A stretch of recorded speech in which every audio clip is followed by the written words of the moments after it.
welcome everyone to the Consciousness Cafe.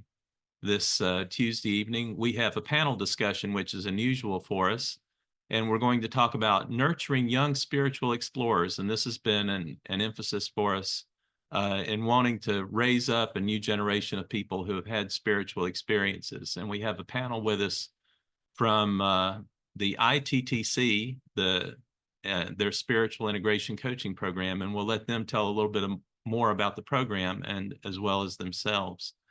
But we have a nice panel set up tonight, and we hope we can answer your questions that you may have about how to nurture people, nurture young children or youth who have had spiritual experiences. Any comments before we get started? And then I'll introduce the panel, or let the panelists introduce themselves, and then we'll get started with some introductory questions. Okay, if not, welcome, Paulina. We'll let the panelists introduce themselves. I'll start with Nady Lozada, and then Jessica Hernandez, and last Kendall McCullough. Go ahead, Nady.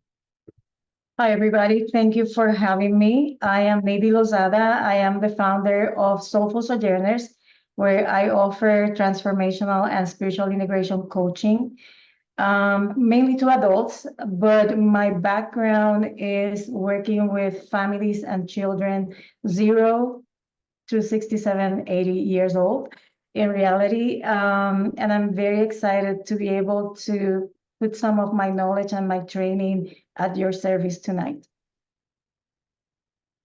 Cool. Jessica? Hi there, my name is Jessica Ruby Hernandez, and I am a spiritual integration coach, transformational coach, and licensed marriage and family therapist in the states of California and Texas. And I'm also a yoga instructor. I consider myself a holistic psychotherapist because we're so much more than just our mind, right? I like to bring in the spiritual aspect and the physical aspect, for well-being. So I have a whole body approach to working with people with a variety of modalities. And I love, love, love this topic we're talking about tonight. So I'm very excited to be here. Thank you. Cool. Very good. I think Kendall has some audio problems, so we'll let him introduce himself here in a couple minutes. I'll read his bio, though. He says, educated through voracious reading, graduate school in English and psychology, and a spiritual awakening and a dark night of the soul, and a year of life coach training. Kendall has devoted his life to the pursuit of truth, healing, and growth. He partners with his clients to help them connect with the deepest part of themselves to create a life of fulfillment. And he cherishes those who courageously and vulnerably choose to change their life. So I'd like to ask the panel, first off, what's the difference between coaching and therapy? I know, Jessica, you said you did therapy as well as coaching. What's the difference between the two? And if you could enlighten us just to get started, and then we'll jump into how to deal with this with young people. Absolutely, absolutely. So psychotherapy, we'll start with, we're definitely working with pathology, looking more, you could say, looking more at how your past has shaped you, your family of origin has shaped you, and maybe digging through the past to figure out how that's affecting your present moment and how you can heal from the past. Whereas coaching is focusing on the present and forward, future forward. It's okay, what am I doing now that I could make better so I can be the best version of myself possible? Spiritual integration coaching, and specifically, is helping people integrate the spiritual experiences they've had that maybe spiritually transformative experiences, things that are not mainstream, that we need some support and some guidance, processing and figuring out the new version of who we are after having such a impactful experience. So that's my answer in a nutshell. How about you, Nady? Very close to what you just said, Jessica. One of the things that I was telling a client the other day who texted me right before a therapy session saying, oh my God, I'm dreading going into this therapy session, was that use this opportunity to work on your life as if you were an archaeologist. Go deep into the work that you're doing with your therapist, find out what was wrong at some point, what went wrong, what people did or did not do for you, and then use that as the foundation to build the life that you want. Learning from wherever you are right now and building through the coaching relationship and the coaching work that we are doing together. That's the main difference. And Jessica, you really captured it, past and future, basically, day and night. For some of us, really day and night. And Nady, I really like the idea of an archaeologist. I think that's the best way I've heard of describing therapy as opposed to coaching. And coaching is more of a newer topic. You know, there's more coaches now than there have been in the past. What's contributed to the growth of coaching in the last, let's say, 10 or 20 years? I would say precisely what we were saying a moment ago. Therapy deals with the past, it deals with the pain and the suffering. And coaching provides an opportunity to, yes, acknowledge all of this because it's part of who we are, but build towards a better future. And it's because of that. And as you know, there are so many different types of coaches for anything out there. You can find a coach. However, one of the most important things is understanding what is it that you want to build. And you will find someone who will be able to help you figure out what you need to do next. Where is it that you're going? What is it that you want to build for yourself? Clarify the present and build towards the future. That's cool. Jessica, any thoughts? Absolutely. Oh, I love your answer, Nidhi. And I think there's just so many people that want to help others. And a lot of people are like, oh, I got through the other side of XYZ, mountain, and I want to help other people get across this mountain too. And you can really hone in and specialize in that with coaching. And so I think there's just a surge of people who want to help others more than ever before. Let's talk about young people. I know it's been of interest to a lot of folks as this new generation of people coming up seem to be a lot more spiritually aligned, and they have stronger experiences, maybe stronger abilities as well. But they still may face some of the taboos or the ostracism or some of the other things that have been presented to people who are older. How would you address, someone who's a teenager coming up these days who have had spiritual experiences and living in different cultures or different parts of the United States or different parts of the world, if you want to comment on that? The first answer that comes to mind is with utmost respect. That's the most important part. Respect for their journey, respect for their culture. And I really like the idea of thinking about culture. One of the first things that I found when I began working with people in the therapy room some 20 years ago was that when we were talking about culture, we were not only talking about the mainstream culture or the culture of the country where the person comes from, but also the microculture of the family, how the family views the world, how they interact with the world. And for an adolescent who is forming in so many different ways, it is important to look at them and see them and show them that we are actually able to see them for who they are in all of their parts.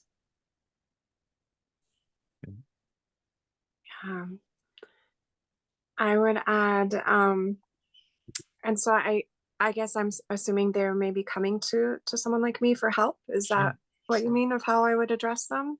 Sure. Yeah. It's I think it's so important for us as clinicians, coaches, helpers, parents, grandparents, anybody older than the teens that they look up to let them know it's okay, to create a safe space for them to share what they're going through. I love how you said, with utmost respect, to show them, respect and care for, these experiences, and a curiosity and an openness to, hearing what it's been like for them, and what are they concerned with, if anything, and what they like to do with that, and just really be present for them. Okay, good. Thank you.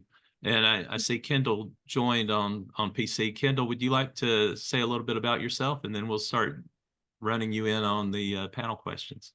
Sure. Sorry about my tardiness. Yeah, I'm a coach, and I grew up in West Texas, grew up Christian, and I had a Kundalini awakening, so I had my own experience and had a spiritual journey, and entered ITCC coaching. I have a little bit of background in grad school in psychology. And so, yeah, just excited to enter the coaching field, and appreciate the opportunity. And thank you, Kendall.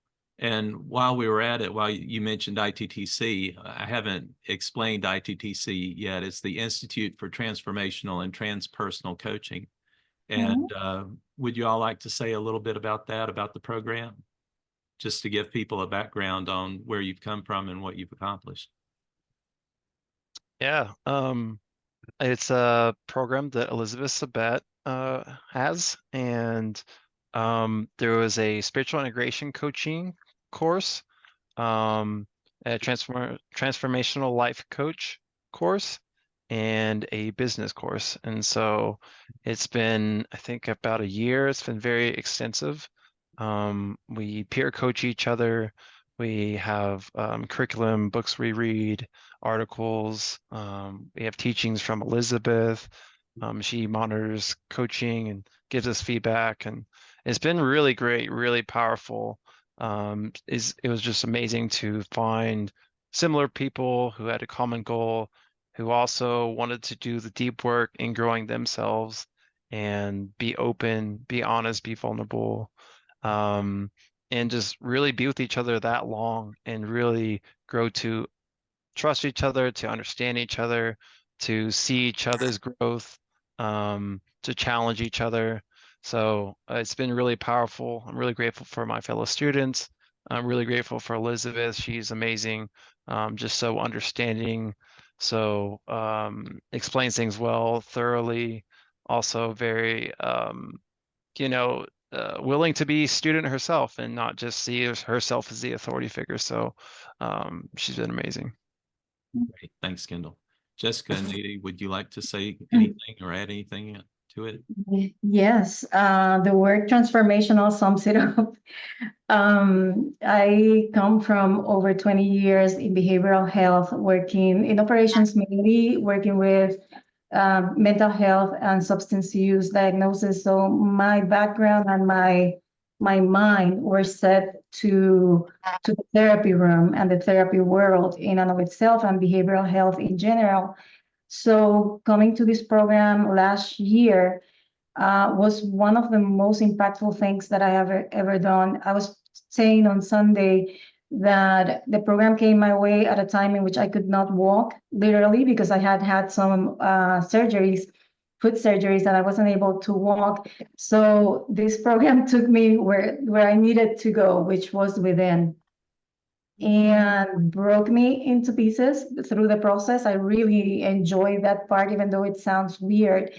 I enjoyed being able to break through all of the ideals and the ideas that I had, and was able to come back to the program in a way that was unexpected. I had to do my own work to be able to follow through with my own goals and my process, and Elizabeth was with me every step of the way, as well as the students. So Kendall that said something that is very important.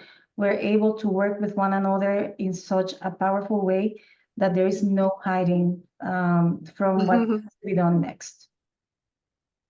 Yes. Yes, I would add, so let's see. I trained with Dr. Rosie Kuhn, who is on staff at ITTC, and her transformational coaching program, like 2007, 2008, and also then got my master's degree and became a therapist and focused mainly on therapy. And then I brought myself back to this coaching arm because it is such a different focus. And I found the Elizabeth's through Rosie, Elizabeth's spiritual integration coaching program, and same thing. I was just like, I need this. I've had as a child growing up and as a young adult, I've had many spiritually transformative experiences myself that there was nobody around to help me, sort out or even talk to or believe me when I'm, telling about them. So I was just so ecstatic to find the program and to, like Nidhi was saying, you can't get out of there without working on yourself. And I think that's what any clinician should be doing, in my personal opinion, because we can't take people where we haven't been to ourselves. And so we each get so much healing just being trained to be a coach. So it is very transformational and very powerful. Highly recommend it if anybody's interested. You have 3 sets of thumbs up for this program. There you go. Well, thank you. You mentioned that you all have had spiritual experiences and probably some challenges in being able to communicate with others exactly what happened to you. And you've been able to find that through this program. But what about just in life in general? And I know this is probably getting back to what people who are on this call who have had spiritual experiences have faced or maybe faced. How do you create the safe spaces, especially for young kids, children or youth, or if you're an educator? Let's ask that question. If you're a teacher, a principal, an administrator at a school or at a university, how would you create spaces for people to allow folks who have had spiritual experiences to be able to talk about it and not feel rejected or ostracized or felt less than themselves? I would say 2 things up front is you want to make sure you don't shut them down. And so not imposing your own beliefs on them, because they might come up to you with things that are completely different than your belief system.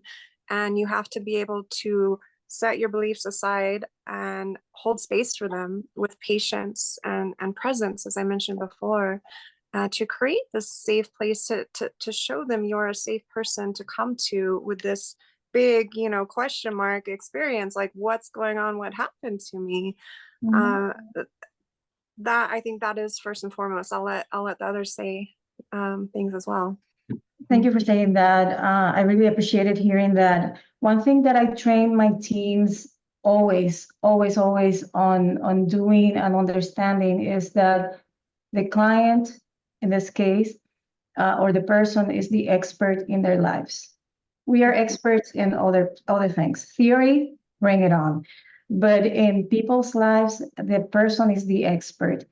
And approaching, be that a teen, a youth, a child, an adult, it doesn't matter who, with curiosity for where they're coming from, what they are experiencing. For me, it's the ticket.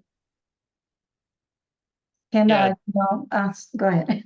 Yeah, I'd say for me, it's helping others understand that, whatever people are talking about, they're talking about their experience. And we can honor and hold space for people in their experience and their interpretation of their experience. Even in that holding space, that doesn't mean you have to believe or agree.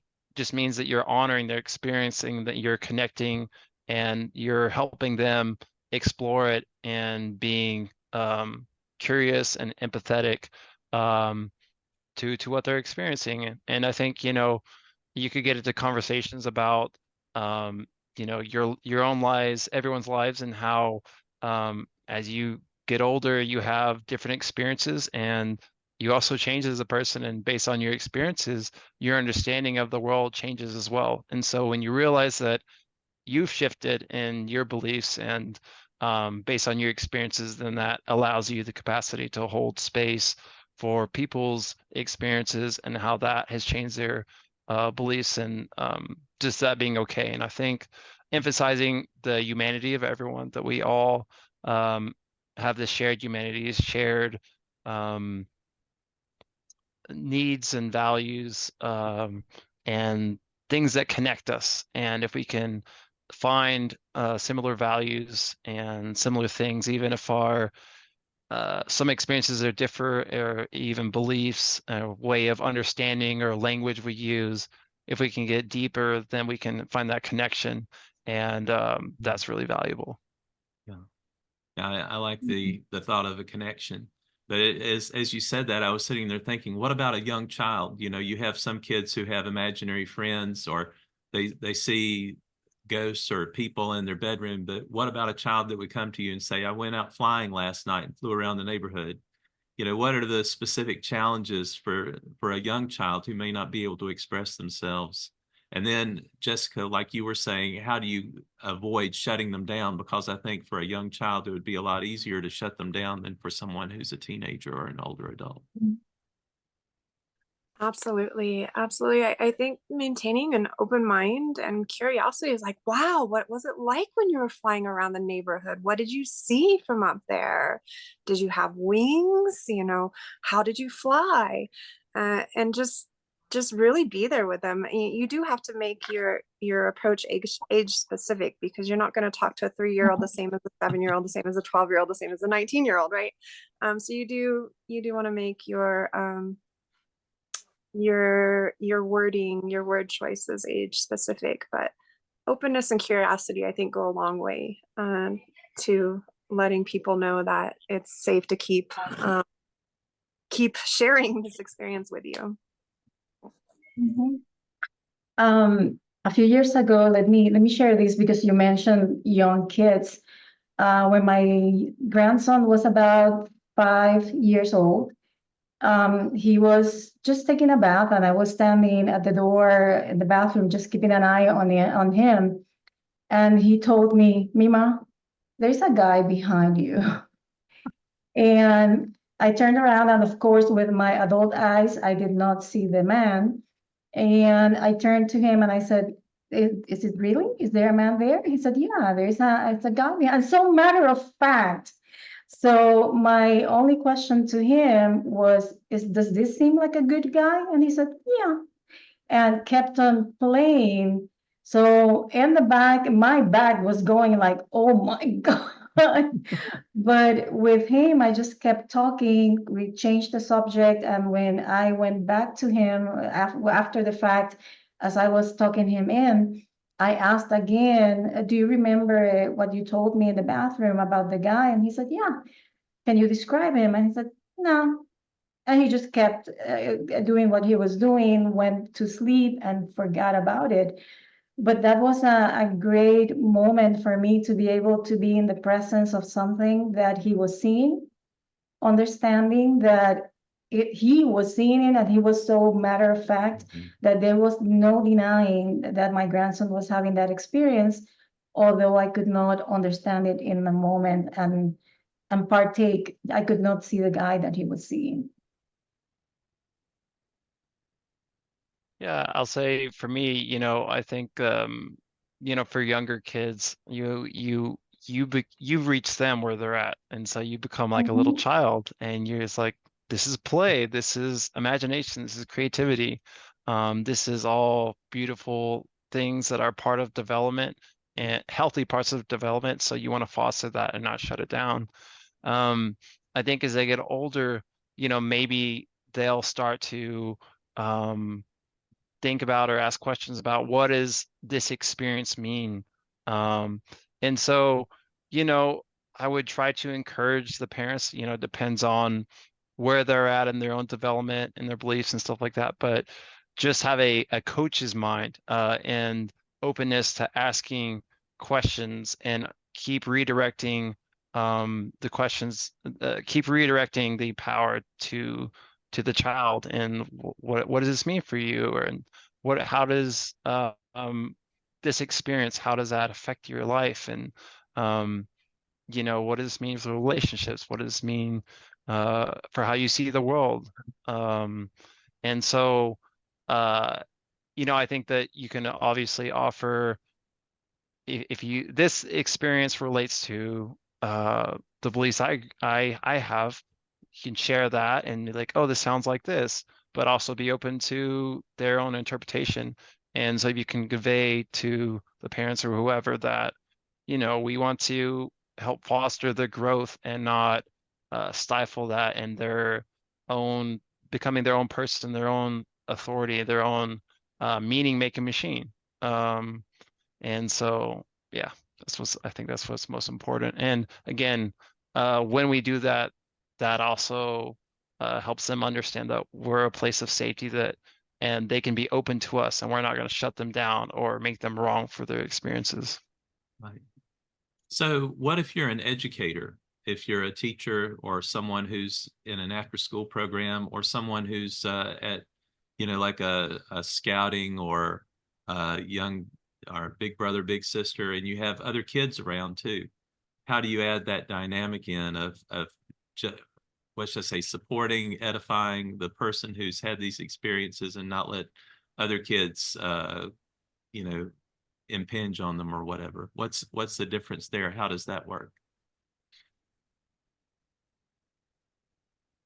I would say what comes to mind for me first is, let's say if you're in the middle of teaching something, again, be like, wow, that sounds so cool. Let's talk about that after class. Or, I want to hear all about that, but I have to teach right now. So we've got to do this first.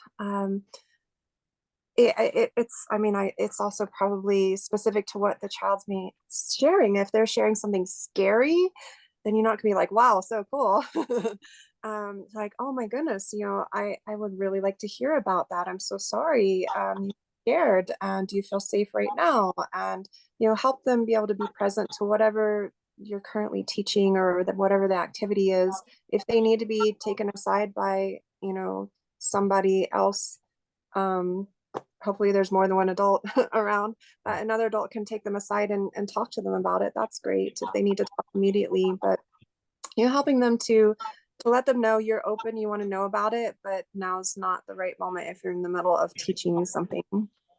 Okay. The other thing that comes to mind is actually normalizing the experience for the child. But we also need to take into account the family, and how the family thinks and how the family sees this type of events. Not everybody is open, and I can speak from experience. I wish my mom, my dad would have been open to have conversations about these topics as I was growing up, because it would have been easier for me to understand what I was seeing, what I was hearing, what I was sensing throughout my life.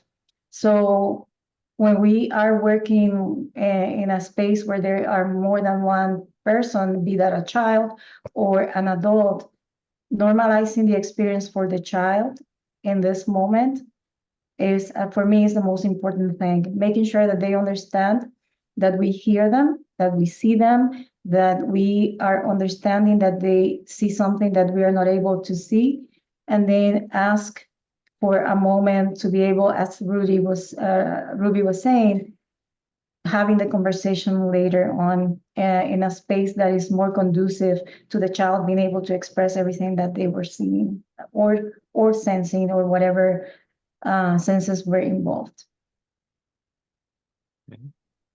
Yeah, I would say that normalizing is very important. But the reality is not every environment, not every person is going to be open, is going to receive that well. And so it's important for everyone as you develop to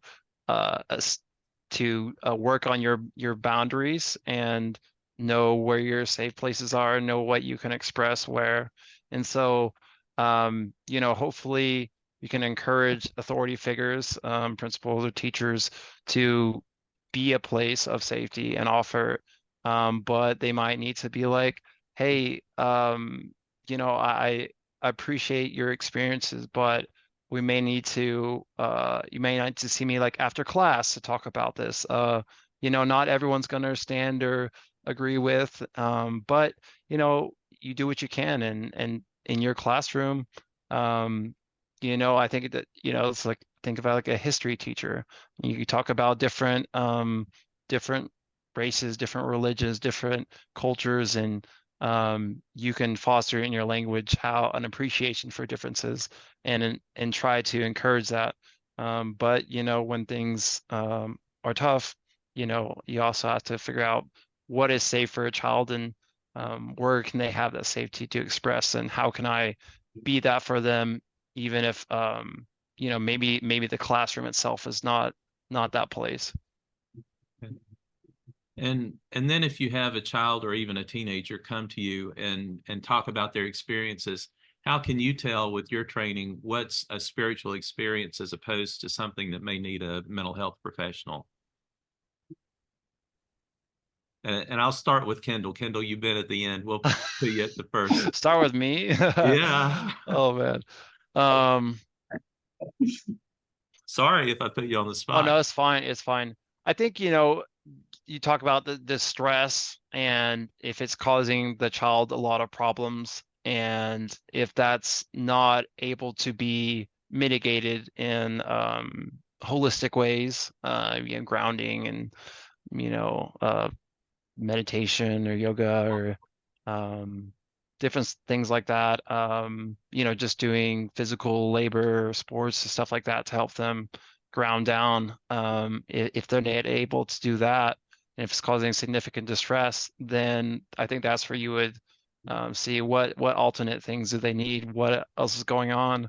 My own experience, my own awakening, I got put in the hospital, I got put in the psych ward and put on meds. And, I wish that I would have been able to have been offered holistic modalities to see if that worked. But, it's really, I don't know, but maybe I did need meds at that time. Maybe that is what I needed. And so there are instances where that may be necessary. And so I certainly don't condone those avenues if needed. But I think a Nady, with her vast experience in the psychology, may offer a better answer. Of course, bring it. Jessica might be more. One of the things that that came to mind is, first and foremost, I keep using the word curiosity because I am curious about where the person is coming from. When I am trained in transpersonal psychology. I'm not a clinician. I decided against working directly with clients in the room because my desire was to create programs that were more encompassing and I can have a bigger impact. But as life has it, in every single one of the organizations that I've been working for, I worked closely with the clients as well. For whatever reason, they gravitated towards me. And one of the things that comes to mind hearing Kendall speak is, as I was saying, curiosity. I want to know, where is the person coming from? What is it that they heard growing up? Even if it's a young child, what is it that was spoken in the house? Were people talking about hearing and seeing things? Is the culture inclusive of that way of life in and of itself? And then the other thing that came to mind as I heard him speak is that we want to rule out mental health, and for that there are assessments, mental illness, I should have said, and there are assessments that we can administer to the child, to the adolescent, or the adult. But the other thing that came to mind was the memory of seeing so many clients over the years, especially in residential care, long-term residential care, who were medicated, and no one could understand their voices. Usually the voices that we hear that are conducive to having to place someone in a mental health facility or in a program are those voices that are talking about harm, especially self-harm. So that's something that I am interested in ruling out immediately, because usually the voices of our spirits, of our angels, or whatever we want to call them, speak in a different language and with a different tone, a different word, way of being, and a different energy, and do not invite self-harm or harm to others. That would be the difference there for me. Jessica, I don't know if you want to add something to that. Sure, sure. That was the biggest thing that I would want to check for as well, as, you know, if they're hearing voices, you know, ancestors, spirit guides, you know, spirit angels, whatever. If they are being instructed to harm themselves or others, then that's you want to take them to a mental health professional. And in an ideal world, you have a psychotherapist, psychologist, whoever, a mental health professional that has training in spiritual experiences, spiritual integration, that has an awareness of, you know, these things that happen, and that they don't just get instantly pathologized as, you know, you're crazy or something's wrong, your brain's imbalanced. I have a personal opinion, and I don't have any statistics to back this, so take this as you will. But for children, I think most of their problems, especially behavioral, is environmental and relational. And you want to look what's going on in their environment, what's going on in their primary relationships, and to see how that might be contributing to how they're struggling. And that, to me, that is what I want to rule out first before I go putting labels on children. So. One thing that I will add is that, unfortunately, sometimes to be able to get clients, kids, the services that they need, a label is necessary, because otherwise insurances, especially the state or Medicare, will not cover any of the services that they will could be receiving if there is not a diagnosis. And I have had the experience of having supervised someone telling me about a child, and I go like, that child is not really exhibiting any symptoms of autism. Why does he has that diagnosis? And at the end of the day, the reality is that the child was given a diagnosis just to get them services, and that will follow them throughout their lives. So imagine if a child is given a diagnosis of any sort of I'm forgetting the word now. The DSM. DSM diagnosis, thank you. That is related to one of these experiences. So I've heard a few young people talk about, you know, they'll say, well, when I talked to spirit this morning, or when I was conversing with spirit, you know, how would you work with a kid, a child or an adolescent who also has a spirit team or some entities in the spiritual realm working with them as well? How would that factor in? I know this may be a curveball for you guys, but I just thought I'd ask and see. Don't we all? Yeah. I think we all, I was thinking about that earlier. We all have a team, whether we say that we have it or not. We all hear voices, be that it's a thought, it's an intuition, it's a desire to go somewhere that we had never thought about going. It's no different for a child who's telling us that they have, you know, that they heard something, and that something could have been a thought. But if they are certain that they are talking to spirit, again, it's all about being with the child where they are, asking the questions, seeking to understand, being, you know, approaching them with beginner's eyes. Yeah, I think for me, you know, with growing up Christian in my background, it just took a switch. Instead of seeing things as like, this is the right box, this is the wrong box. It's like, or even the question of what is real or what is imaginary. It's more about, to me, is this helpful? Is this healthy? Is this unhealthy? Is this unhelpful? So again, curiosity, ask questions. What do they like? What do they say? What does that do for you? And that can help you know how to support them. Jessica? Yeah, I think along the same lines of what I've said before is having that openness and curiosity of, how are they presenting that? Are they presenting that as problematic? Are they presenting it as like, hey, isn't this cool? I have a spirit squad I talk to every morning. What is it? Why are they sharing it with me? What do they want my opinion? Do they want validation? Just be curious. What's the purpose of bringing it in, and what is it like for them? And maybe they're just wanting to know, like, this is normal, right? And so you can normalize it. So yeah, openness, curiosity goes so far. And I think overarchingly, my ideal situation is I want to empower them. Just like Needy said earlier, they are the experts in their life. I want to empower them. If they have this beautiful relationship and it's not telling them to harm themselves or others, that's a beautiful, healthy relationship with spirit. What a gift. I want to empower them to lean on that and use it, and not feel wrong for it. Okay. Great.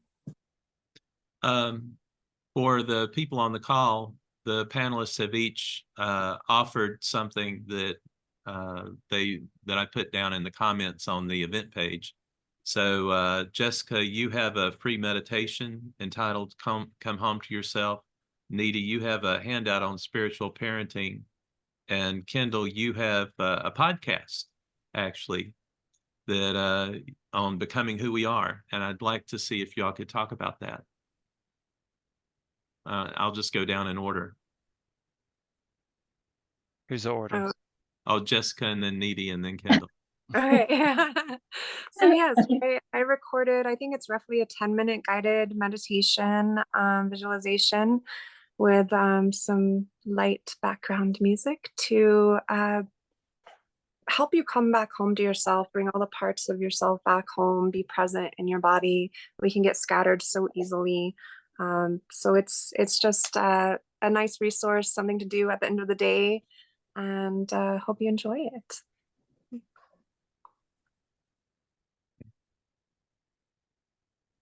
I'm putting links to the podcasts and the meditation and the handout in the chat.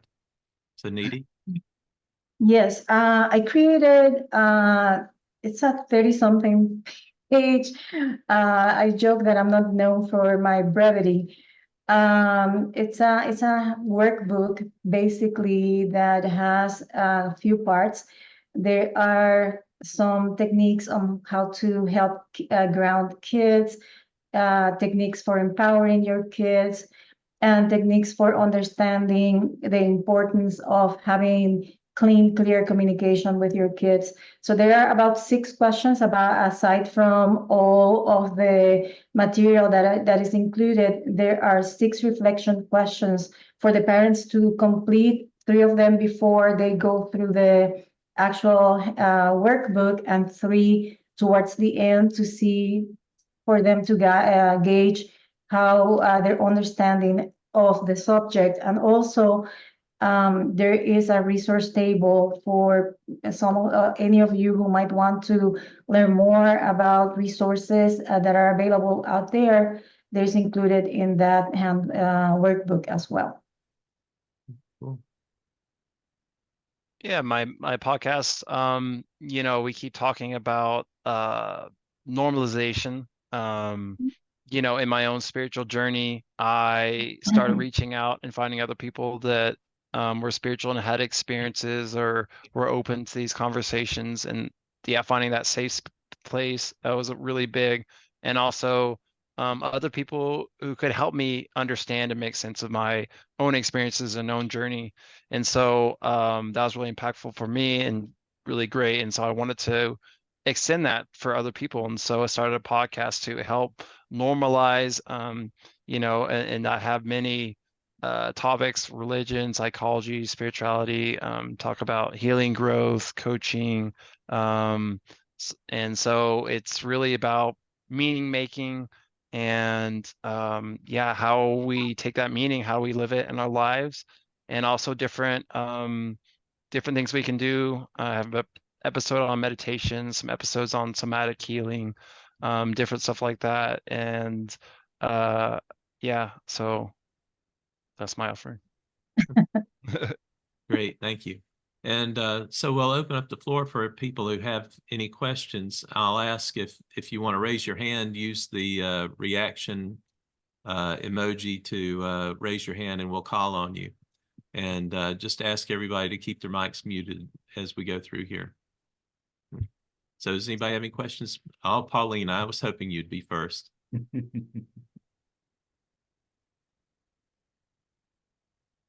Go ahead, you're on mute. Okay. Can you hear me? Yes. Yeah. Okay, great. My first question has to do with how to differentiate spiritual experience from any other experience. What will be like the key elements? Because everybody, I think, is talking about experience, having an experience, and I think we are having, maybe, as you were saying, everybody was saying, like, maybe we have too much experience and we have also too much theory about life. So how would you say this is spiritual and that is another kind of experience? And how would you say the difference between, if there is any difference between a normal experience and a spiritual experience?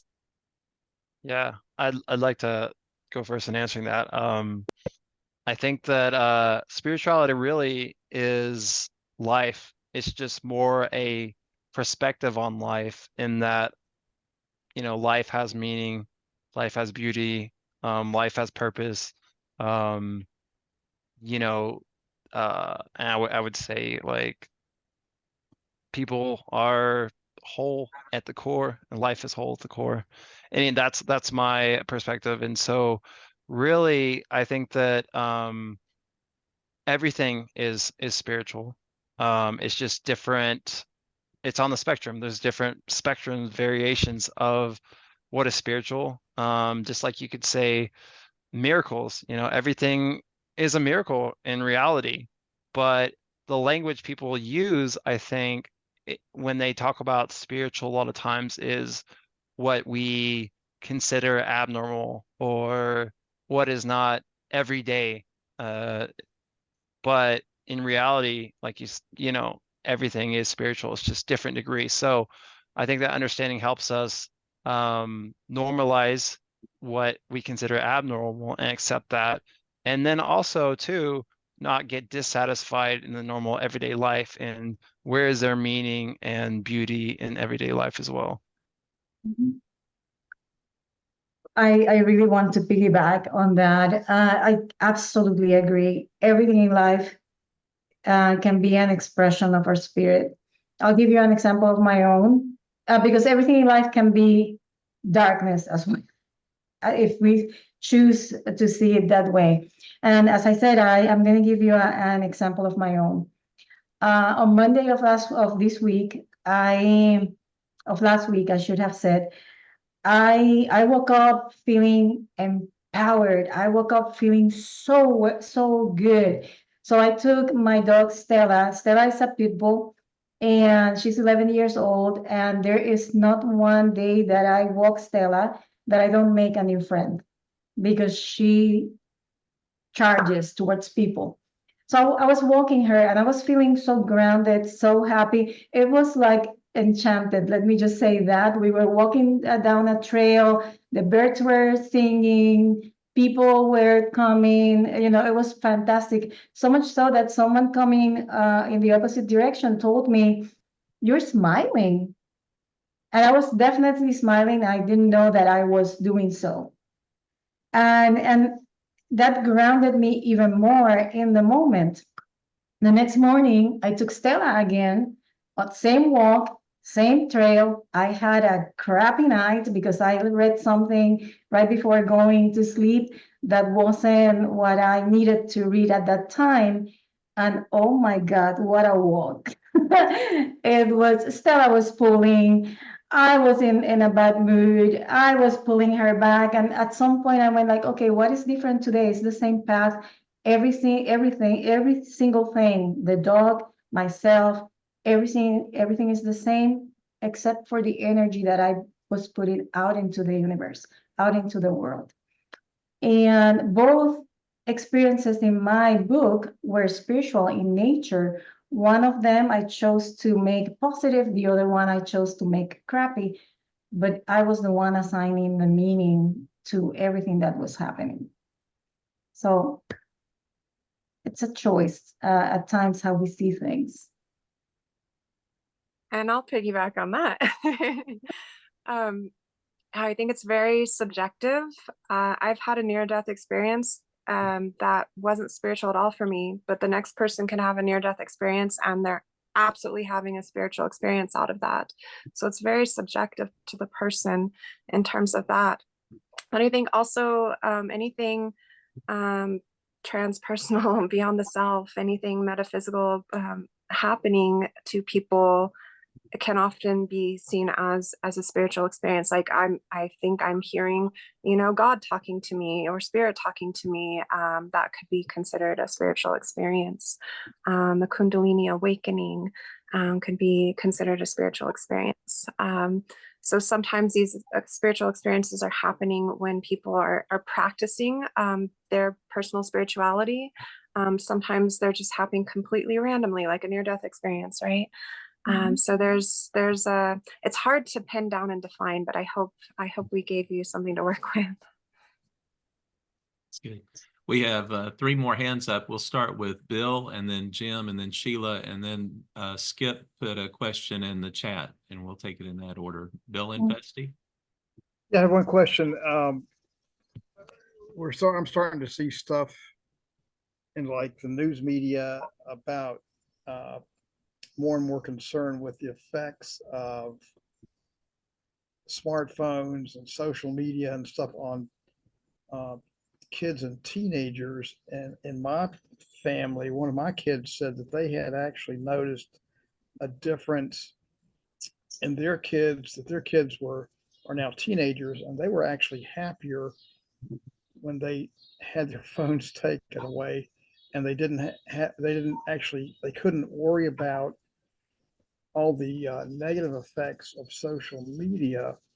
And I was wondering, if you've got somebody who's especially sensitive, and there's a possibility that if they ever talked about, say, spiritual experiences with other kids, they might be, bullied or made fun of or whatever. It seems like the introduction of smartphones and internet stuff into the society has kind of exacerbated a lot of things. Have you guys noticed that in your work with kids? Are you asking it's that we've noticed that it's an issue, or that it's I'm not clear on your question. Well, have you seen over the past couple of years, have you seen the effects of it? Have things changed over the way maybe they were before? A lot of this stuff wasn't quite as prevalent. Absolutely. Yeah, I feel that I would not want to be a child these days with social media and just this constant perceived need to be on a device at all times. I think kids have more anxiety and more stress because of it, and getting away from their devices would be such a gift. Yeah, that's. It's not just that, but it's also, and a minister was telling me that with boys, they tend to gravitate toward looking at pornographic stuff on there. Mm, Girls, mm, they tend to gravitate toward um, worrying about self-image because they'll take a mhm. picture and then they'll say, "Am I, uh, am I Fat. stacking up? Yeah, am I stacking up to this image of perfection?" And of course, nobody can, but they're Yeah. concerned with it. And then other people are saying, "Well, you're too fat or too skinny or too whatever." And there's Mhm. incredible pressure that we've never had growing up. So Yeah. I just Yeah. wondered, if you saw that and if it's making things a lot harder, because you have what might be a breakthrough for somebody, but the anxiety is kind of clouding it up, covering it over and making it difficult to get to. That makes sense to me. Yeah, I definitely see kids struggling with the pressures of current society. I don't know about the others. Yes, we have been talking all along about the kids, but at the end of the day, I'm from a different generation. I have a different way of seeing a relationship with a child that maybe someone much younger might have. So please bear with me. Um, we are the parents at the end of the day, and we are responsible for our kids in every single way. We are responsible for setting boundaries. We are responsible for setting healthy habits. And part of those, definitely in this day and age, must include the use of devices. When my grandkids have been with me, we have a rule: no phones. You don't need a phone to be in my house. If you need to talk to your parents, you use my phone. But I limit the time that they spend on the phone because I believe that there are other things that we could be doing together. And we were talking about spirituality and the kids and relationships. And one of the things that I do with my grandkids, especially the older one, is that we make memories and we express that. Let's make a memory. And when we are on the phone and the kid is on the phone or Xbox or whatnot, that limits the ability to make those memories that they're going to be carrying over time. In terms of the harm, the potential harm that access to media has on our kids, that it has been proven through research, through and through. Also, there is plenty of research that addresses the need for the brain to take a break from all of the devices, the monitors and whatnot that we have around throughout the day.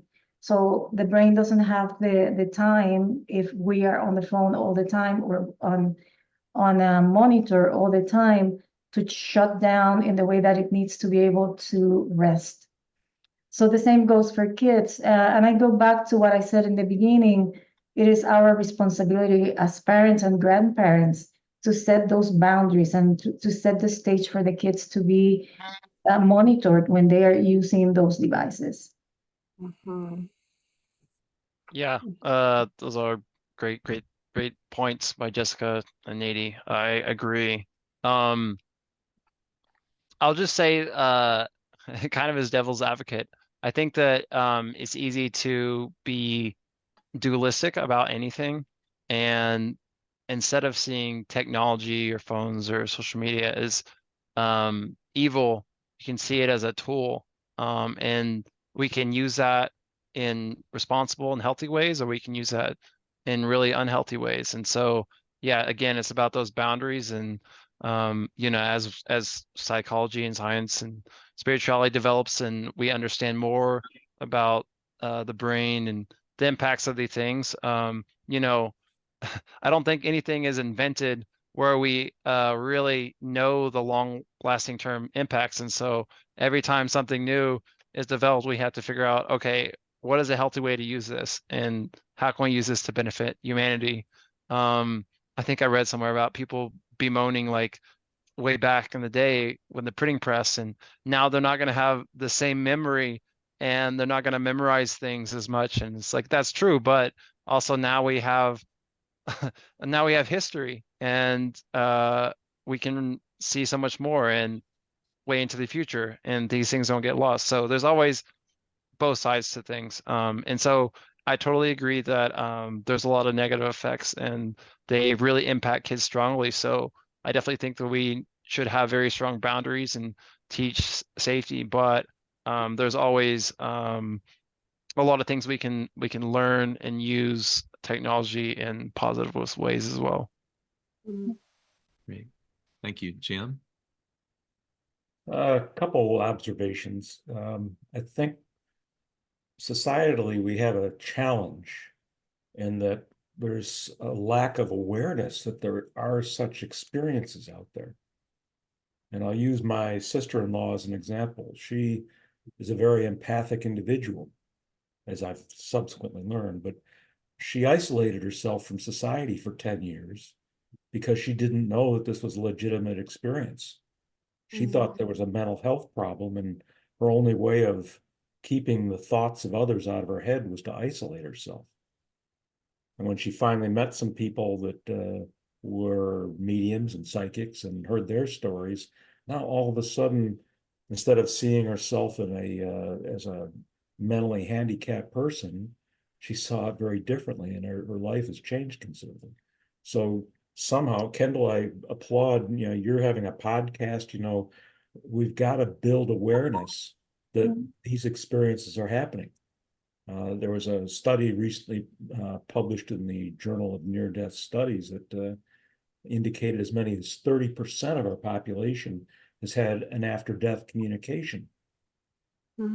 So you think about all the people you've interacted with, nobody's told you that, right? People, they keep these stories to themselves because and that's the second point I was making, our culture needs to shift. We need to find ways of helping people understand that it's okay to talk about these things. These are legitimate experiences. I had a meeting, and Sheila, you'll have an interest in this. I had a meeting, I proposed a program at a university to deal with student mental health. And one of the primary components of it was to replicate a study that had been done showing that when students study near-death experiences, they have positive shifts in their attitudes and values. But when I couldn't find anybody in the psychology department that would be willing to raise his or her hand and say, yeah, I'm interested in that. I went to the philosophy department, and at least some hands were raised. I'd like to talk to you about that. But when push came to shove, it was more thinking about how's this going to look to my peers. And so we have it's a challenge. The first challenge is building awareness that these experiences are happening. And the second challenge is to find a way to soften this cultural view that these things are inappropriate and we shouldn't talk about them.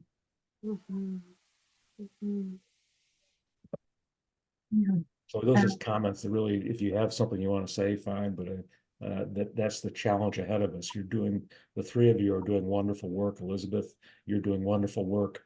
And we're all, and everybody who's here tonight is part of, well, I like to call it an awakening, but it's going to take time.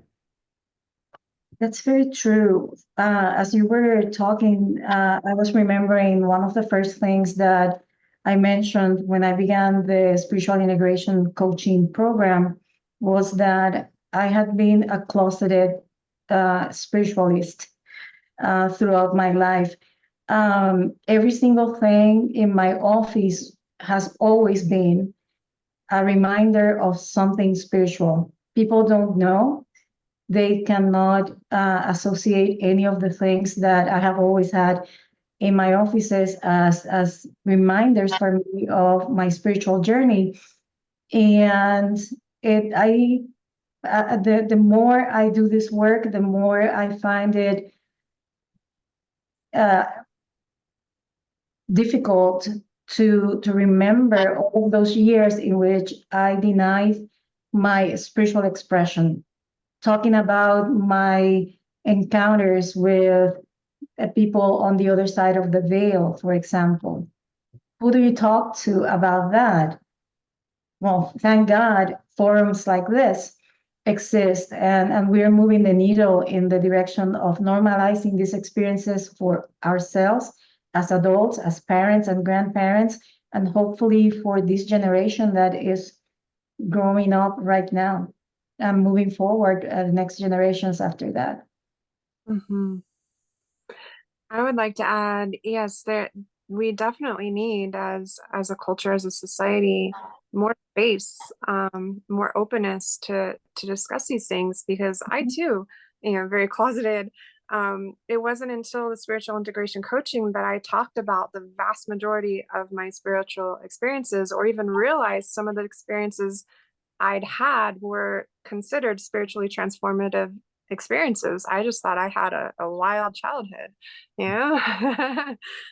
So yeah, there's definitely a need for more spaces like this for people to, for it to be normalized to talk about it. I also think there's such a fear of death in Western culture, that makes me sad, because it's not all negative. I'll just say that.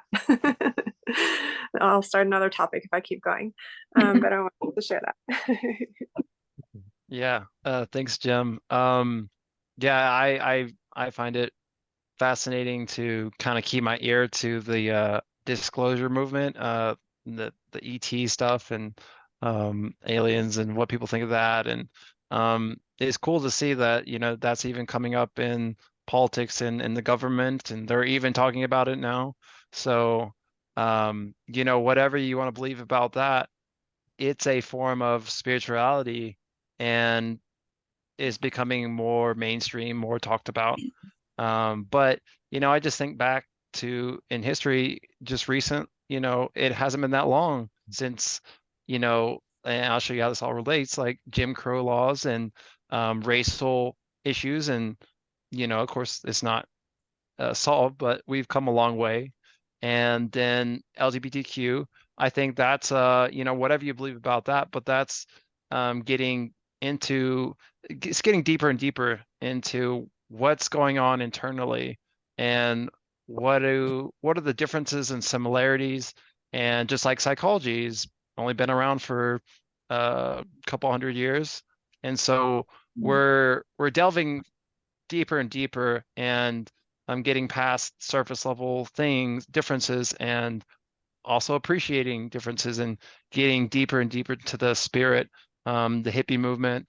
And like y'all said, I think the younger generation is more open, and they care more about connection and identity, rather than these strict lines of like religions. And that's also like the beauty in social media and technology, is we see more diversity and we see different things, and so we're exposed to more, and so we can react to that in fear and close off from all that, or we can embrace that and be like, oh wow, what can I appreciate from different things, but also what are similarities, and how can I see past semantics and language. And so I think that technology does help. It can help us foster that and come together in this sort of oneness. And I do see that. Yeah. Okay. So I'm encouraged. Yeah. Jim, you put a note about a book in the chat. Yeah, I met the author. I don't want to go too far into it, but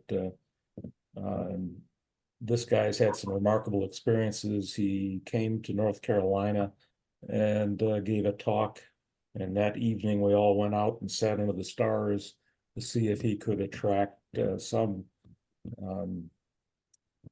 representation of non-human intelligence. So if you have any, Kendall, you brought the subject up. I thought you might check out that book. Yeah, I heard an interview of him. I haven't read his book yet, but it's interesting stuff. Okay. So Sheila, you're next, and then we'll take the question from Skip in the chat, and then Bill, you have your hand up. Okay. Hi everyone, I'm Sheila, and I'd like to echo what Jim said about spirituality and the evolution of thinking and feeling about who we are as a civilization, bumping up against conventional thought. And I myself am an energy healer, a medium, and an Akashic Records reader, and I use all that in a healing modality. And that, as you all are probably thinking, is not mainstream. It's pretty far from it. But a couple of things have echoed in my resonance as I've heard you talk. One of them is carryover from the meeting that we had with Elizabeth. And I specifically asked her because I needed some help in this. When a bolus of energy is coming forward, for example, I work with survivors of sexual assault, and those memories tend to be buried sometimes for years. But when they come and that door opens, it's like a tsunami. So I was asking Elizabeth, is there a formal protocol for that sort of in the moment, in real time, what do I do now? Settling within a person's energy. And she said, no, there's no formal protocol. So I started looking and asking and thinking, I really do need something that I can use, and have essentially developed my own energy healing protocol for when there is an emergency and that is right in front of you, and a lot of energy needs to be moved at that moment. But I in the process of doing this found that there are energy psychologists out there. There are people who I guess have been energy healers and gotten a degree, or vice versa, but that is becoming something that may be in the mainstream, which is a good thing. I really do feel. The other thing that resonated with me, Kendall, when you were talking about your experience and how you were medicated and put in the hospital, and oftentimes I see people, what I do is if something's bothering someone in this lifetime, we go back to other incarnations, and oftentimes there's a traumatic event there that has happened, and the emotion is carried through generation to generation, or on the soul lineage, soul to soul, on soul energy. So we can go there, identify it, release energy around it, and it greatly helps them in their lifetime in this incarnation. So I think maybe a lot of what is happening with these extreme experiences may be coming from other lifetimes, some of it. And that depending on how traumatic the event was, or, how much emotion has been carried forward, that is something that could also benefit from energy healing, is the release of that kind of emotion that's no longer necessary, is no longer needed. So there are similarities, but there's a lot of differences in clinical psychology and what I do. I'm just encouraged by the fact that I did find people who are actually energy psychologists. And that to me says that maybe we're moving into areas that are, will be or are evolving into mainstream at the present time. I don't know if you guys have any thoughts on that, or. Yeah, I'll just say that, I think that God introduced me to energy healing. I think a Kundalini awakening is energy healing. It definitely was energetic.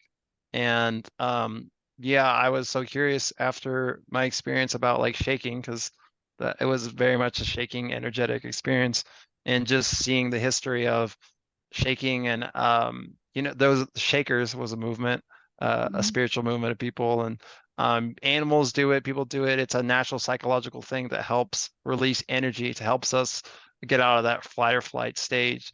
So I certainly think that that's a huge part of like healing and everything. And yeah, I'm interested too in psychology, and how transpersonal psychology is kind of that bridge into spirituality, and how how psychology incorporates that, or or doesn't, but I think that they're slowly starting to be more open. I think that two areas, I think EMDR is probably really getting into that.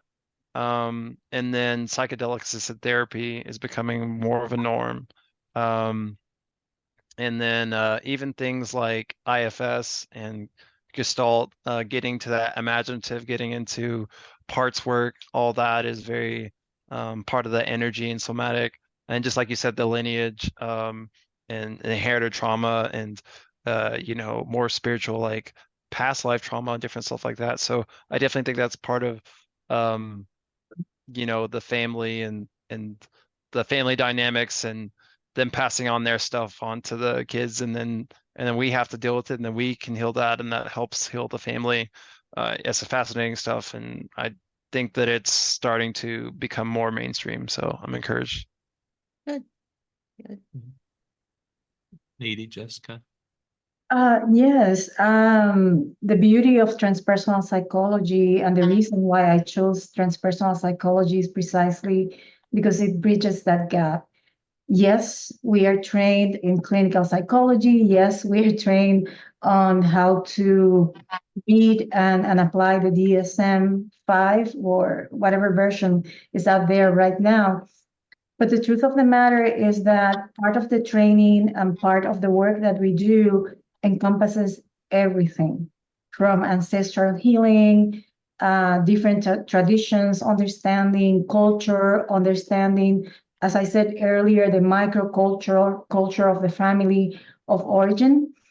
And in my personal journey, I work with a therapist who is very much in tune with the work that I want to do, with not only understanding where I'm coming from in my ancestral lineage and the work that needs to be done there for me to be free of some of those chains that have been carried from one generation to the next, but also grounded in what I want to create from here on out.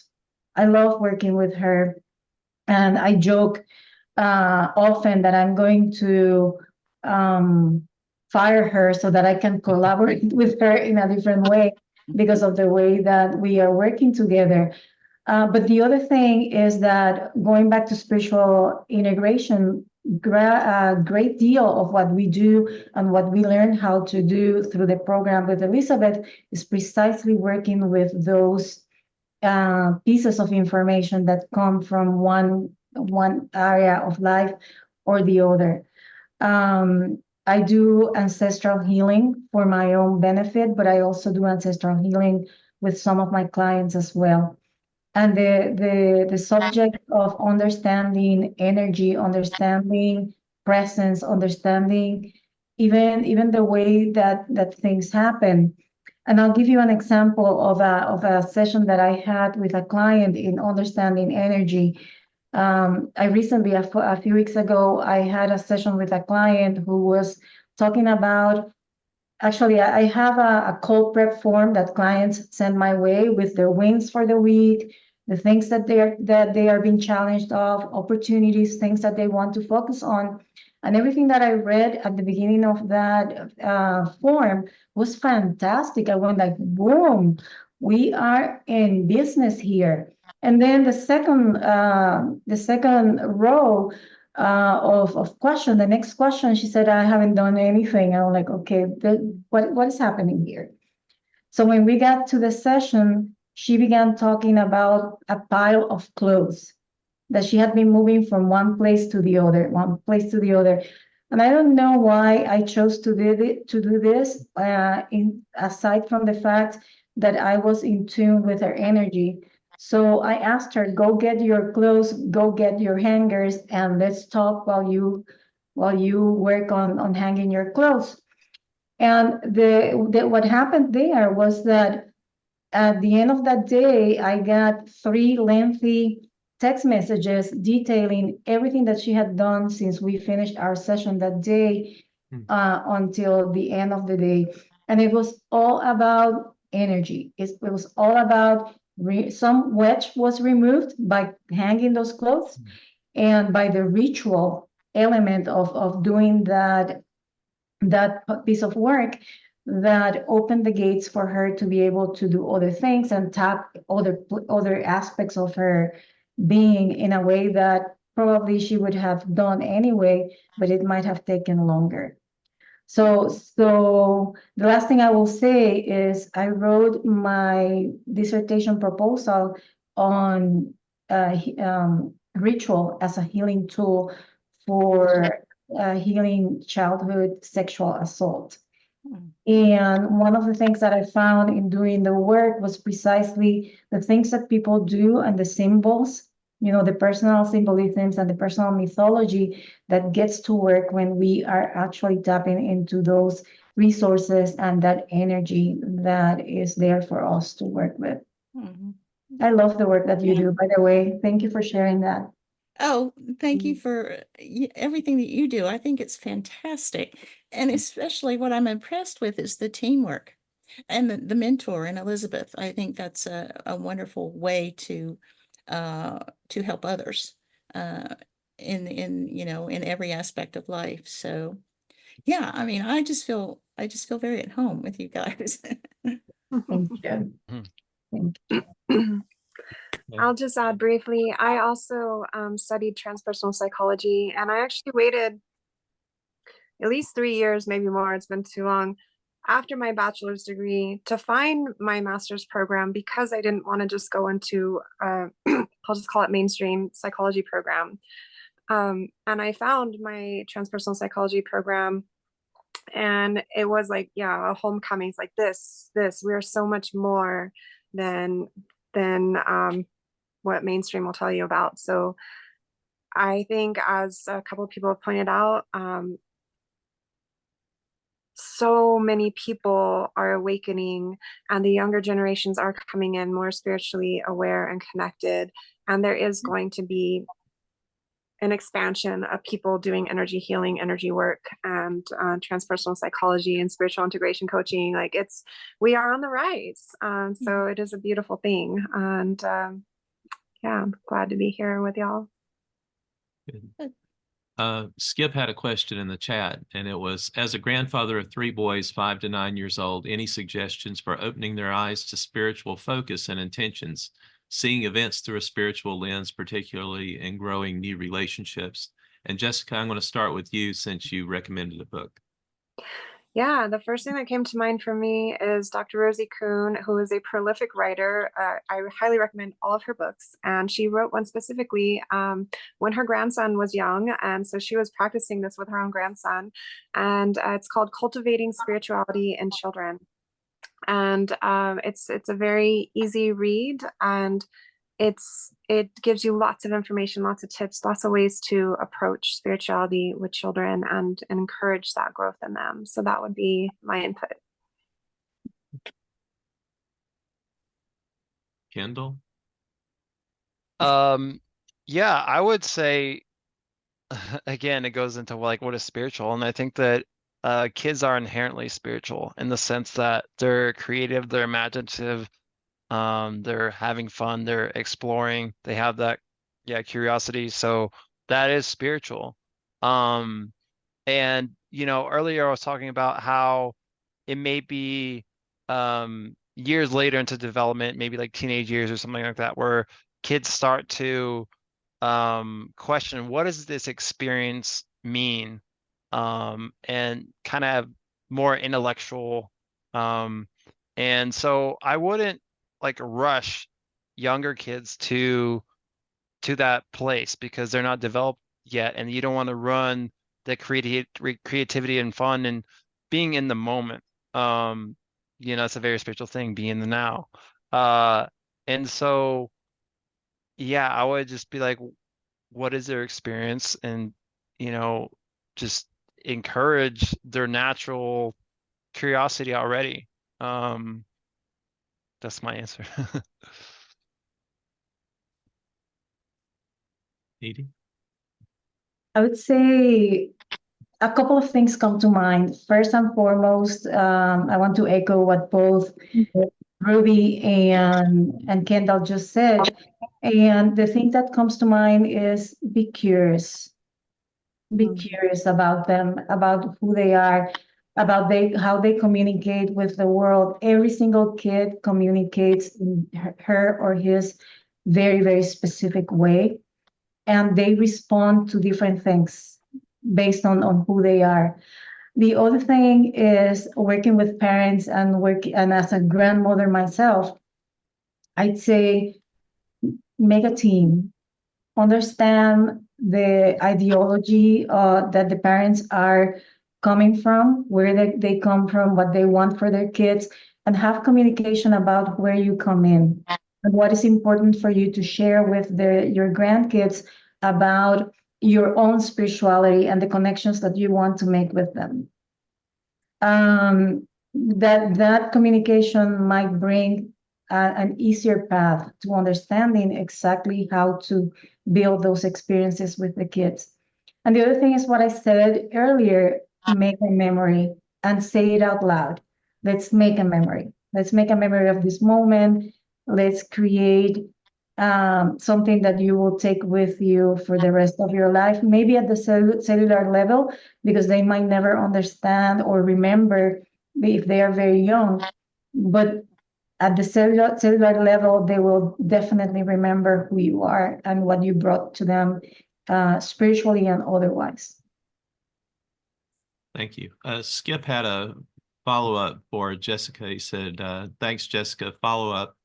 One grandson has been labeled ADHD by public school systems, and another has labeled himself as not smart due to slower reading levels. Can your principles be applied to these negative labeling experiences and overcome the influences on the kids' future growth? I just hit send on a response. I'm curious which principles you're referring to. But what first comes to mind for me is I would want to teach the children EFT tapping, which is a way to process so many things, whether it's emotions or labels. And it's a really good self-soothing tool, and normalize that, they're learning differently. They don't have to be the same. An ADHD child maybe is just a child that cannot sit still and is more of a full-bodied learner, a doing learner. What do they call it? Experiential learning. They're not an auditory learner. They're not a visual learner. They're more of like, I have to do it to learn it. It could be that simple, right? I like to rule those things out first before I put a label on kids and give them medicine.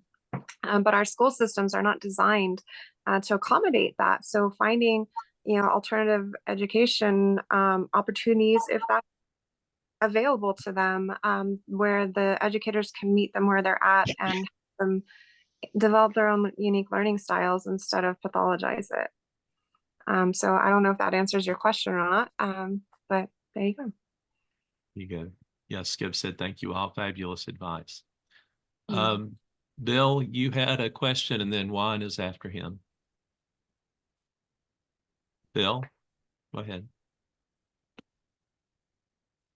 You're on mute, I think.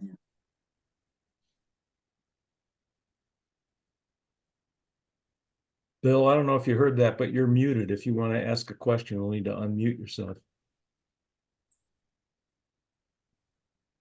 Why don't you move on to Juan? Yeah, Juan, we'll move on to you and then come back to Bill. Okay, I kind of want to piggyback off of what Jim had stated earlier, how there is a large amount of people who, doesn't know about society, well, groups like this, forums, podcasts, whatever you want to call it. And I just want to say that this was a very enlightening podcast or panel that I watched. And one of the questions that really triggered as I was listening to everything that you were saying is, if you are experiencing spiritual, I guess you could say, experiences or encounters, I know a lot of you guys are kind of saying like you should normalize it, or you should like kind of ask questions to further explore it.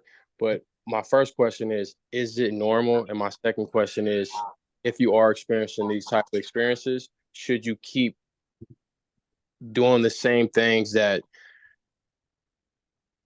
trigger them? Should you keep exploring to experience more? I can jump in there.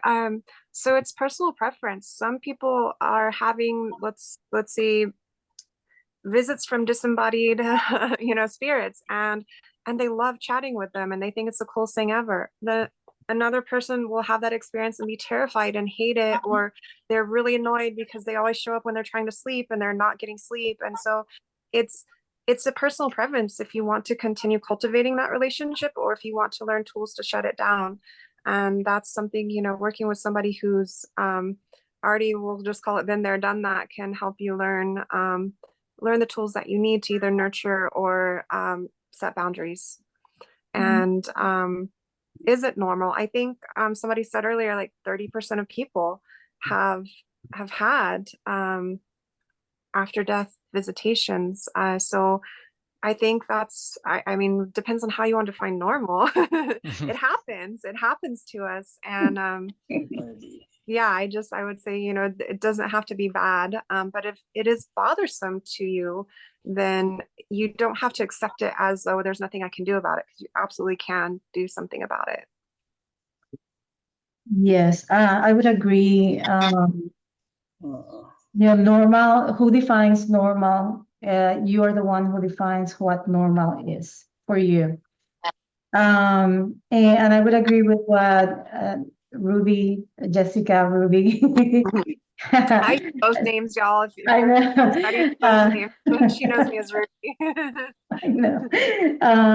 I agree that there are ways to stop things that you don't want to have in your energy field. But you have to be very clear about why you want to stop and have that communication with the other side. I'll tell you, my brother died.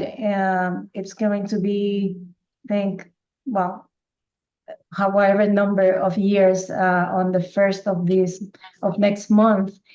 And two things are coming to mind. One of them is that because of who he was, I knew that he wanted to communicate with me, and he was trying to find a way to communicate. And I had just one request: do not let me see you. I cannot handle seeing you. And so he found different ways to communicate. And it was one of the most empowering things for me, being able to feel his presence and at the same time be able to set a boundary as to what was appropriate for me to experience and what wasn't. I don't know if that helps, but at the same time, you're the driver in your life. You make the decision as to who is allowed in your life, whether they're in the body or not. Yes. I do have one. This might be really hard to answer. What do you think the difference is from people who experience spiritual encounters and people who don't? Like why that some people experience it but others don't? Yeah, there could be a lot of different reasons. Depending on, it could be trauma, it could be you're not ready for it, could be you believe that you can't have these experiences, or unconsciously you don't want these experiences. But it could be, that's depending on your beliefs, that's what your plan was on this life, to experience certain things and not to experience other things. And I think everybody has their place in life and their path and what they're supposed to experience and what they're supposed to focus on. I know early in my spiritual journey, I'm curious, I'm excited, and I'm like, oh, I want to try to astral travel. And I tried, and it didn't happen. And I was like, okay, why do I want to? And I was like, it'd be fun. And so, but it wasn't something I, was like, I have a purpose for this that is really beneficial, that I feel like I need, or that's my path. And so I'm like, okay, I'm just gonna move on. And if it happens, great. If it doesn't, that's okay. And so being okay with not being able to experience everything in life, because no one experiences everything. So Bill, you had your hand up. You're on mute. Sorry.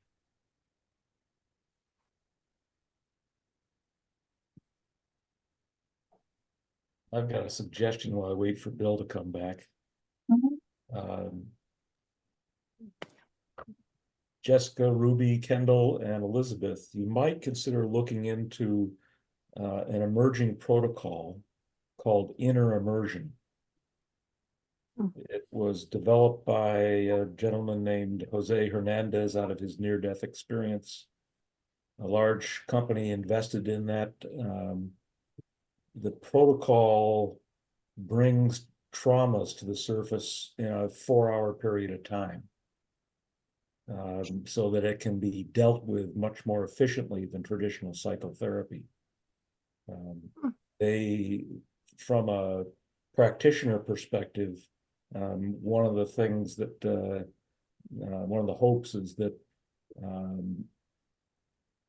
you'll get cases passed to you that as the people become familiar with this and look to the inner immersion website, people who've been through the training and get certified will then be given cases. So it's a natural feed in from a business perspective. Oh, Yeah, I know one called Killer Bee Inquiries, and I did one session as well that uses somatic energy and some talk. And then I know some the processes Elizabeth has talked about to us about have taught us have kind of hit on that in its own way. So I think everybody, like, there's so many different places that are we're starting to refine and figure out faster and easier and more powerful processes. So I think it's great. Yeah, and I think one common theme in all of this and a lot of different people's techniques is they're trying to get at trauma. Mm. Trauma has a way of being seated in your energy, in your essence, and it, for some reason, is buried. I have a lot of people who go, we go to childhood and we do a little walk through childhood, and there's trauma in their childhood, but they cannot tell me feelings around it. And so they've just buried those feelings for their whole life. And so for some reason, I guess it must go to the primal brain and stay there. Sometimes it's hard to get it to come forward. So I think that's why a lot of people concentrate on trauma. I don't know what you guys think, but that must have a lasting effect on people.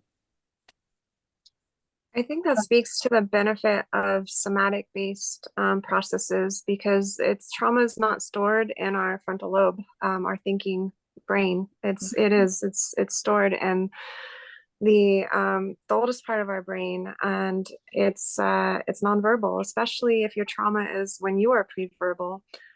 So yeah, healing trauma can be very powerful, and it can be traumatizing to have old trauma brought up. So you definitely want to work with a practitioner that you feel comfortable with, and you want to honor your own capacity, because we're not going to all be able to be like gung-ho, I want to tackle all my trauma in 4 hours. If you can, great. I'd love to be done with all my trauma in 4 hours. But not everybody has the capacity of that. Some people have a lot of fear around it and being with it and re-experiencing. So there's a great variety of healing modalities out there, and I think you have to find the right one for you.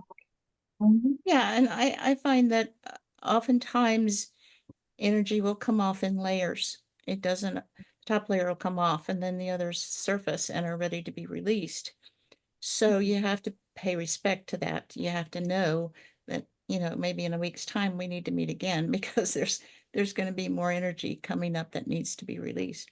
And I think trauma is the same way. The emotions around it, they may begin to surface, but then there's sort of a trickle, and then the trickle turns into a river, and yeah, those emotions will come out, but it may take some time.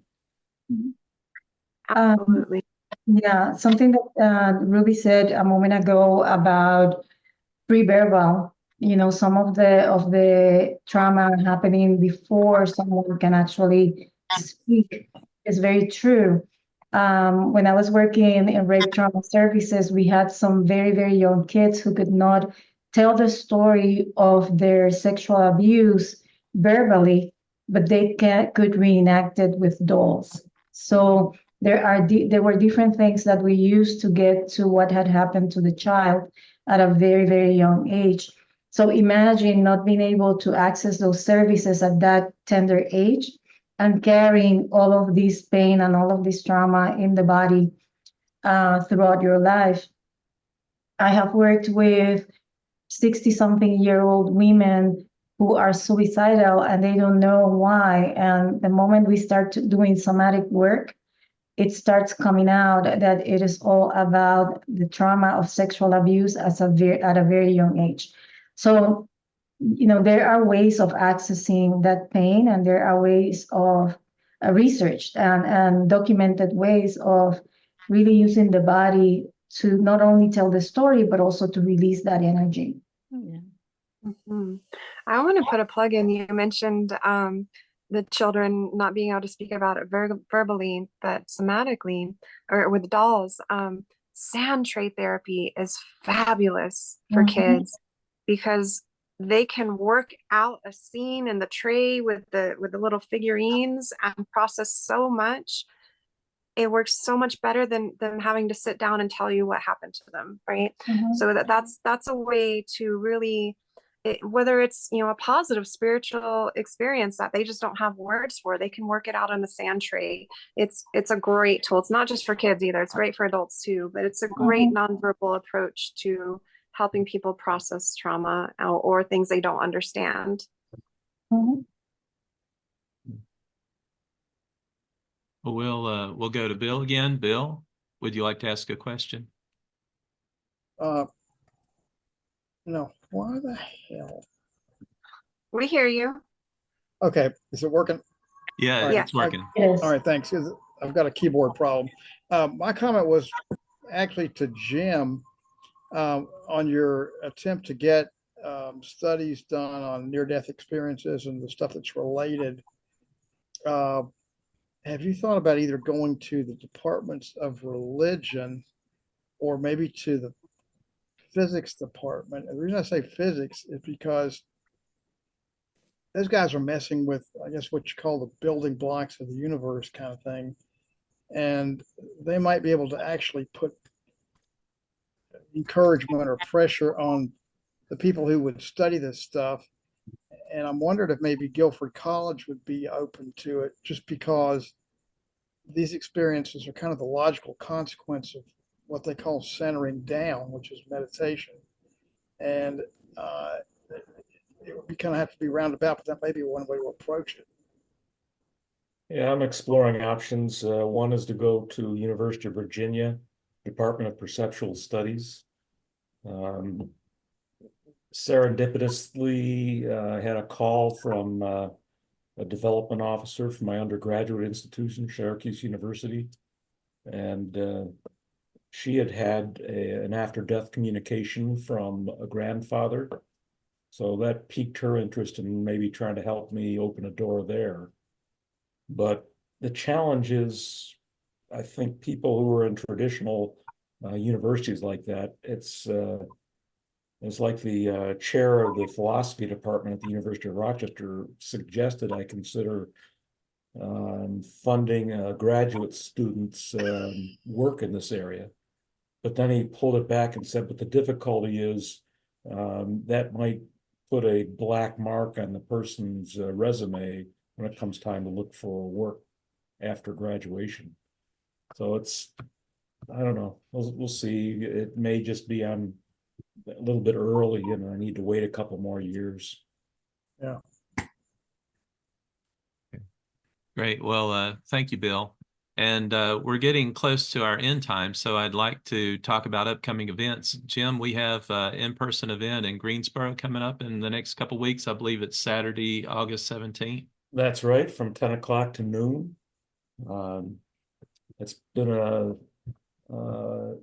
blessed experience when you get to, it's like tonight when you're around talking to people who have an appreciation for the breadth of who we are. It's just a safe environment to share your stories and ask questions. So that's what we try to do on these Saturday get-togethers in person. Great. So you all are welcome to join us in 2.5 weeks on August 17th in Greensboro, North Carolina. And look in meetup.com for the event and the location and directions for how to get to it. And with that, I'd like to thank everybody for joining us this evening for this session, and thank all the panelists and the ITTC and Elizabeth for training you guys and bringing you up to be leaders in this new area that seems to be getting bigger and bigger. I think Elizabeth said in one of her texts on her website that it's like the fastest growing, least served profession or area in the psychology area. So kudos to you guys, and thank you for sharing your experience and your expertise with us this evening. And thanks for everyone for staying with us for this extra few minutes to finish off the Q&A. But I'd like to thank you all and wish you a good evening and talk to you soon. Thank you for having us. Thanks for the Thank opportunity. you so much for having us. Take care, everyone.